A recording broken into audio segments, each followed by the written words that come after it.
wabarakatuh. Berjumpa lagi dengan Ustazah Regil dalam pelajaran IPA. IPA mudah dan menyenangkan. Bagaimana kabar kalian hari ini? Semoga selalu dilindungi oleh Allah Subhanahu wa Ta'ala.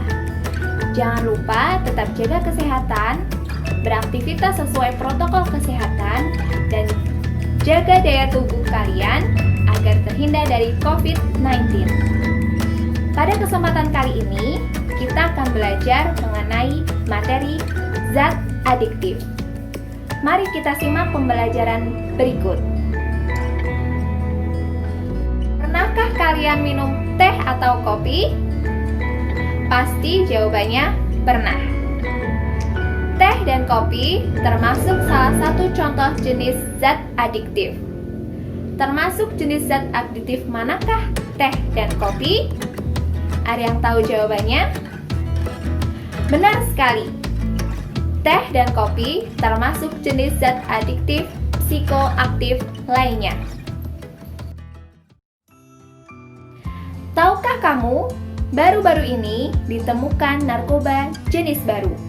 Narkoba jenis baru ini beredar di Semarang, Jawa Tengah. BNN atau Badan Narkotika Nasional Republik Indonesia menyatakan bahwa narkoba jenis baru ini berbentuk permen dan cairan.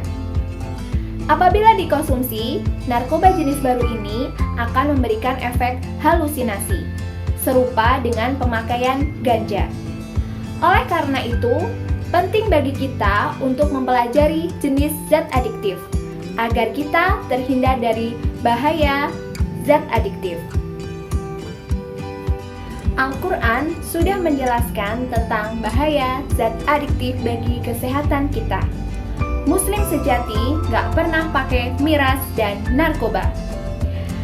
Islam mengharamkan penyalahgunaan narkoba sebagaimana tertuang dalam Al-Quran surat Al-Baqarah ayat 219 dan surat Al-Maidah ayat 90. Dalam surat Al-Baqarah ayat 219 yang artinya, mereka bertanya kepadamu tentang khamr dan judi, katakanlah, pada keduanya terdapat dosa besar dan beberapa manfaat bagi manusia, tetapi dosa keduanya lebih besar dari manfaatnya. Dan mereka bertanya kepadamu, apa yang mereka nafkahkan? Katakanlah, yang lebih dari keperluan. Demikianlah Allah menerangkan ayat-ayatnya kepadamu supaya kamu berpikir. Dari ayat ini jelas bahwa Allah Subhanahu wa Ta'ala melarang umatnya untuk mendekati khamr. Khamr yaitu minuman keras yang termasuk dalam jenis zat adiktif.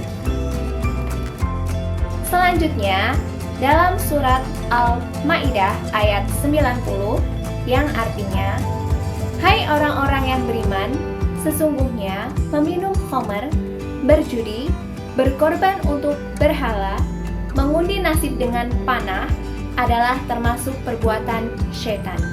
Maka jauhilah perbuatan-perbuatan itu agar kamu mendapat keberuntungan. Dari dua ayat yang tadi sudah Ustazah sampaikan, jelas sekali perintah Allah Subhanahu wa Ta'ala untuk menjauhi narkoba. Maka kita sebagai generasi muda harus melawan narkoba. Say no to drugs. Zat adiktif adalah zat yang pemakaiannya dapat menimbulkan ketergantungan fisik yang kuat dan ketergantungan psikologis yang panjang. Pada materi kali ini, kita akan mempelajari tentang jenis zat adiktif dan dampaknya terhadap kesehatan. Kemudian, upaya pencegahan diri dari pengaruh zat adiktif. Jenis zat adiktif ada 3. Yang pertama, jenis narkotika. Yang kedua, jenis psikotropika. Dan yang ketiga, jenis zat psikoaktif lainnya. Zat adiktif pertama yang akan kita pelajari adalah jenis narkotika.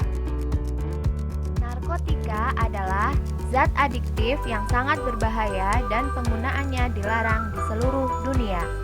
Narkotika dibagi menjadi 3 golongan.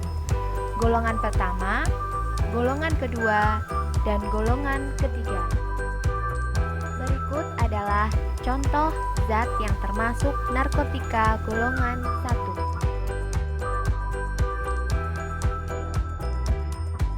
Berikut adalah contoh zat yang termasuk narkotika golongan 2.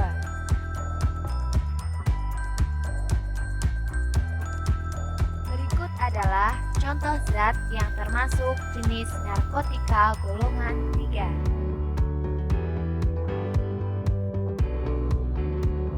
Dampak penggunaan narkotika terhadap kesehatan. Penggunaan heroin, morfin, opium, dan kodein. Berikut adalah efek penggunaan jangka pendek dan jangka panjang. Selanjutnya, penggunaan ganja. Penggunaan jangka pendek pada ganja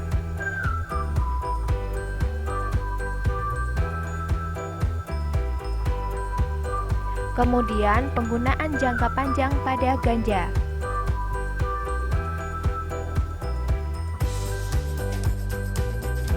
Jenis zat aditif kedua yang akan kita pelajari yaitu jenis psikotropika. Psikotropika adalah zat atau obat baik alamiah maupun sintesis yang bukan merupakan narkotika yang berkhasiat psikoaktif, berpengaruh selektif pada saraf pusat yang menyebabkan perubahan khas pada aktivitas mental dan perilaku seseorang. Psikotropika dibagi menjadi 4 golongan. Contoh psikotropika golongan 1 antara lain ekstasi, LSD, dan STP atau DOM. Contoh psikotropika golongan 2 antara lain amfetamin, metamfetamin atau sabu, dan fenetilin. Contoh psikotropika golongan 3 antara lain pentobarbital dan flunitrazepam. Contoh psikotropika golongan 4 antara lain diazepam, nitrazepam, dan clobazam.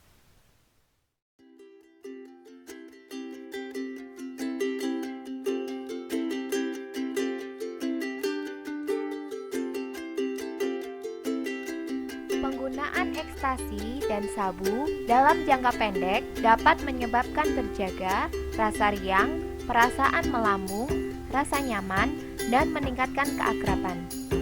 Namun, dalam jangka panjang akan menyebabkan kurang gizi, anemia, penyakit jantung, gangguan jiwa, dan pembuluh darah di otak dapat pecah sehingga mengalami stroke atau gagal jantung yang mengakibatkan kematian. Jenis zat aditif yang ketiga yang akan kita pelajari adalah jenis zat psikoaktif lainnya. Zat psikoaktif lainnya adalah zat atau obat selain narkotika dan psikotropika yang berpengaruh terhadap kerja sistem saraf pusat jika disalahgunakan atau dikonsumsi dalam jumlah besar dan dapat menimbulkan dampak yang berbahaya bagi kesehatan tubuh. Jenis alkohol yang banyak digunakan yaitu etanol. Zat ini dapat diperoleh secara alami melalui fermentasi glukosa dengan ragi Saccharomyces cerevisiae. Alkohol yang masuk ke dalam tubuh akan masuk ke dalam pembuluh darah, menuju otak, dan menekan kerja otak. Akibat jangka pendek dari mengonsumsi alkohol yaitu mabuk, jalan sempoyongan, menyebabkan keinginan untuk merusak, dan dapat menyebabkan kecelakaan akibat mengendarai kendaraan dalam keadaan mabuk. Dalam jangka panjang, alkohol dapat merusak hati, merusak kelenjar getah lambung, kerusakan sistem saraf, menyebabkan gangguan jantung, dan meningkatkan resiko kanker. Nikotin terdapat dalam daun tembakau. Daun tembakau ini biasanya digunakan sebagai bahan pembuatan rokok. Nikotin dalam rokok menyebabkan ketergantungan. Selain nikotin, dalam rokok juga terdapat sekitar 4.000 senyawa, termasuk tar dan karbon monoksida yang berbahaya bagi tubuh. Senyawa-senyawa ini dapat menyebabkan kanker paru, penyempitan pembuluh darah, penyakit jantung, tekanan darah tinggi, dan impotensi. Kafein merupakan zat yang secara alami terdapat dalam kopi. Tahukah kamu, selain ditemukan dalam kopi, kafein juga ditemukan pada teh dan dikenal dengan nama tein. Namun, kadarnya tidak sebanyak kafein dalam kopi. Meskipun kafein merupakan zat psikoaktif, namun tidak ada larangan dalam penggunaannya. Hal ini disebabkan karena kafein merupakan stimulus yang mampu meningkatkan kerja otak. Mengkonsumsi kopi tidak dilarang, tetapi tidak dianjurkan untuk dikonsumsi secara berlebihan. Pengelompokan zat adiktif berdasarkan pengaruhnya dibedakan menjadi 3. Yang pertama adalah stimulan. Stimulan meningkatkan aktivitas sistem saraf pusat atau fungsi organ tubuh lainnya. Yang kedua, depresan. Depresan berkebalikan dengan stimulan, yaitu menghambat aktivitas sistem saraf pusat atau fungsi organ tubuh lainnya. Yang ketiga, halusinogen. Halusinogen memberikan efek halusinasi atau khayal terhadap pemakainya. Kafein, nikotin, kokain, alkohol, LSD. Mari kita simak penjelasan mengenai upaya pencegahan diri dari pengaruh zat adiktif. Upaya pencegahan diri dari bahaya narkoba. 1. Mengenal dan menilai diri sendiri. 2. Meningkatkan harga diri. 3. Meningkatkan rasa percaya diri. 4. Terampil mengatasi masalah dan mengambil keputusan. 5. Memilih pergaulan yang baik dan menolak tawaran narkoba. 6. Terampil sebagai agen dalam penyalahgunaan narkoba. 7. Menerapkan pola hidup sehat. 8. Memperkuat iman dan takwa kepada Allah Subhanahu wa Ta'ala. 9. Melakukan kegiatan positif. 10. Membangun komunikasi dan hubungan baik dengan keluarga dan teman. Pada pembelajaran kalian hari ini, kalian sudah mempelajari tentang materi zat adiktif. Kalian sudah mempelajari jenis zat adiktif. Jenis zat adiktif yang kalian pelajari ada 3. Yang pertama, narkotika. Yang kedua, psikotropika. Yang ketiga, zat psikoaktif lainnya. Kalian juga sudah mempelajari tentang dampak zat adiktif terhadap kesehatan. Kemudian, kalian juga sudah mempelajari upaya pencegahan diri dari pengaruh zat adiktif. Baiklah, semoga kalian mendapatkan manfaat dari pembelajaran hari ini. Sampai jumpa di pertemuan selanjutnya. Wassalamualaikum warahmatullahi wabarakatuh.